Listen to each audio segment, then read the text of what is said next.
25-year-old Diane Maxwell was dead. There's still so much left to be answered. Hi, and welcome to Spacebound, where today we'll be looking at 10 of the biggest unsolved mysteries that have finally been solved. Number 10. Diane Maxwell. Technological advancements have made all the difference in solving crimes, especially those once lost and cold in time. In 1969, 25-year-old Diane Maxwell was in the workplace parking lot of her job as a phone operator when she was taken away into the wooden shack to be sexually assaulted and stabbed by an unknown person. The only witness, William Bell, couldn't identify the man after calling police. Fingerprints were found on Maxwell's stolen car, but the case led nowhere due to a lack of forensics technology at the time. It wouldn't be until 2003, 34 years later, that a case would reopen and FBI would secure a match of fingerprints by James Ray Davis, a known criminal who had been released from prison just 9 days before Maxwell's death. He'd of course deny everything until being shown DNA and print evidence and was given a life sentence for his crimes. Number 9. The Grateful Doe. The internet juggernaut known as Reddit is a very odd place of wonder. Without it, however, there are thousands of questions, cases, and mysteries that could still remain unanswered. One unsolved mystery resurfaced 20 years later when, in 2015, a Redditor opened up to subreddit known as Grateful Doe, in recognition of a man who was never identified after a fatal car crash on the way to a Grateful Dead concert on June 26, 1995. Reconstructed images of the deceased man surfaced, receiving widespread attention over the internet and eventually catching the eye of the mystery man's own mother, who would soon identify him as Jason Callahan. A missing persons report was never filed by Mrs. Callahan for various reasons, which explains why the evidence from the car crash never really helped solve the case. But finally, the investigation was reopened with DNA tests concluding Callahan has been found. Number 8. The McStay family. On February 4th of 2010, months after moving into their new San Diego home, the McStay family had mysteriously vanished. There was no signs of forced entry or foul play when an investigation began. However, it did seem like they were in a hurry to get out. Paint cans and food were left out and open, while the family also left behind their 2 dogs. The father, Joseph McStay, also held more than $100,000 at his bank account at the time, which remained untouched. On February 8th, the family's car was found near the Mexican border, but the trail became cold. Nearly 4 years later, the McStays' remains are found buried outside of Victorville, California, nearly 150 miles from their San Diego home. While the family's whereabouts were finally known, many questions remain unanswered at the moment, primarily how and why. Currently, as of mid-2018, Chase Merritt, a former business partner of Joseph's, is believed to have been involved in the McStays' disappearance. Charles Chase Merritt was identified as the suspect responsible for the death of Joseph, Summer, Gianni, and Joseph McStay. The cause of death was determined to be blunt force trauma, and based on the entire investigation and the evidence obtained, investigators believe these murders occurred at their residence in Fallbrook. Number 7. Raina Marroquin. The discovery of a woman's mummified body found inside a 55-gallon drum was made in September '99, when a family was in the midst of moving into their new home in Nassau County, New York.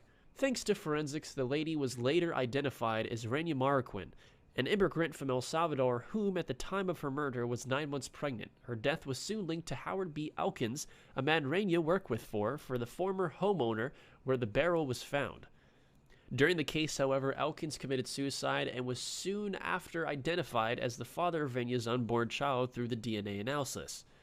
It was concluded that the married Elkins was having an affair with Raina, but when she was to tell Elkins' wife about their children, he murdered her and hid her in the barrel.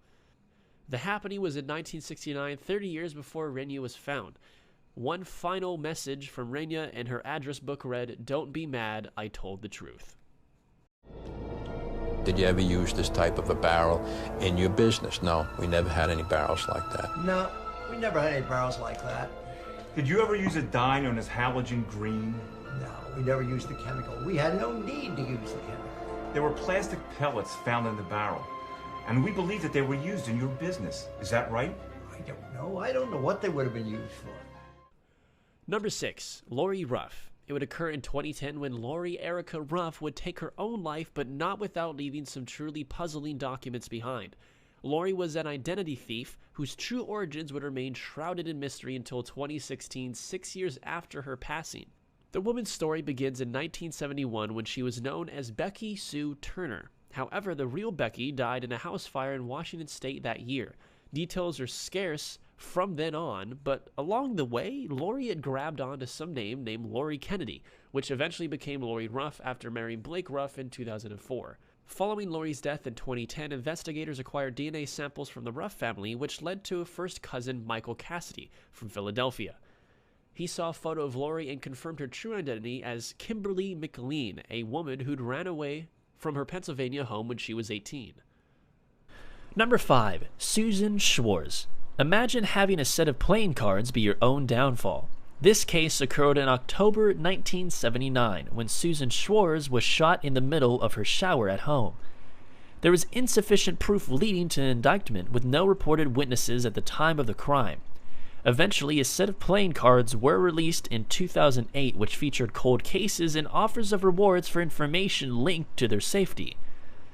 Susan was the Queen of Hearts. It wasn't until 2011, however, when a tip by a prison inmate playing with the cards would lead investigators to a then 58-year-old Gregory Johnson. The motive? Schwarz was interfering in her friend's abusive marriage with Johnson. More than 32 years later, his ex-wife and friend of Susan, along with another unidentified witness, spoke out about the case, leading Johnson to receive a 24-year-long prison sentence. Susan was everything to me. That there'd never been a girl in the Schwartz side of the family, and I got him when she came along. She was the greatest thing that was imaginable.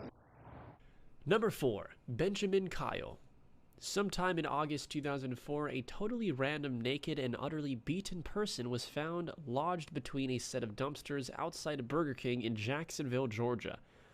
He had no clue what he was doing there, what happened, or even who he was, until he was nicknamed BK, which eventually became Benjamin Kyle for the next decade.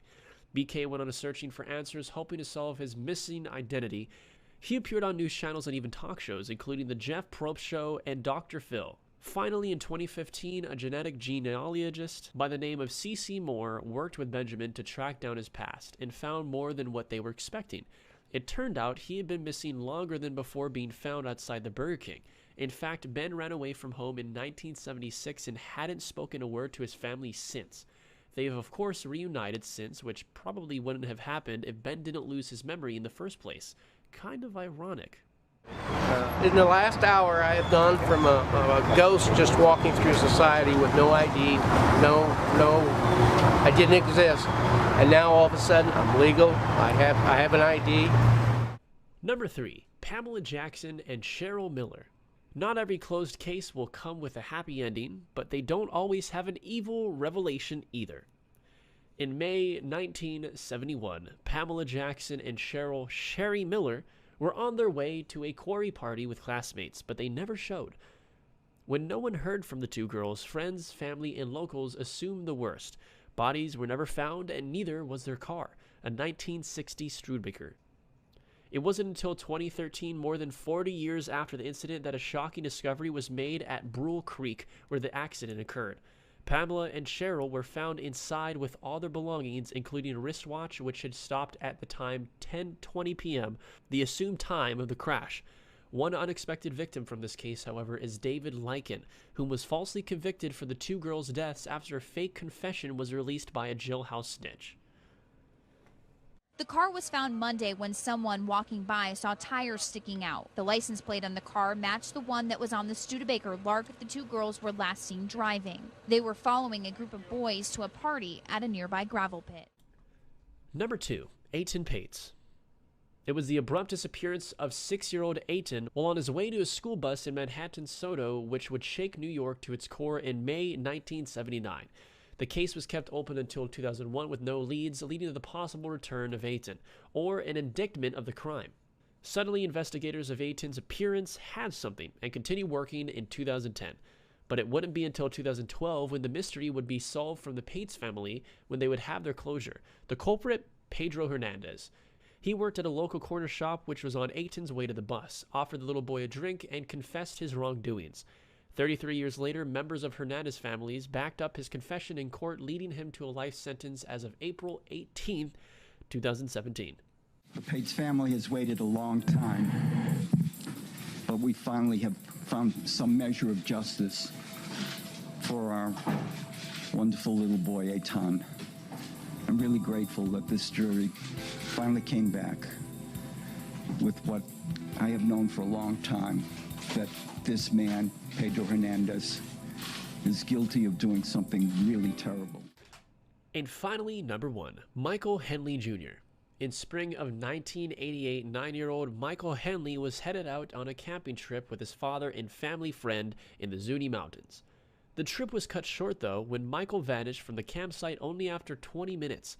Various searches were made in the area, but no leads. Undoubtedly, the weirdest part of this mystery had to have been a photo which surfaced out of the Florida parking lot a year later, which featured 2 children bound and gagged. According to the Henley family, the boy in the photo resembled Michael, along with the girl resembling Tara Calico, whom also went missing only a few months after Michael. Both were also from New Mexico. Another year would pass when in 1990, Michael's remains were found a few miles away from the original campsite after dental records helped to identify him. He likely succumbed to hypothermia as no injuries were found. The mystery behind the 2 kids in the photo remain unsolved, but any connection to Michael has been debunked. Talk about a cliffhanger.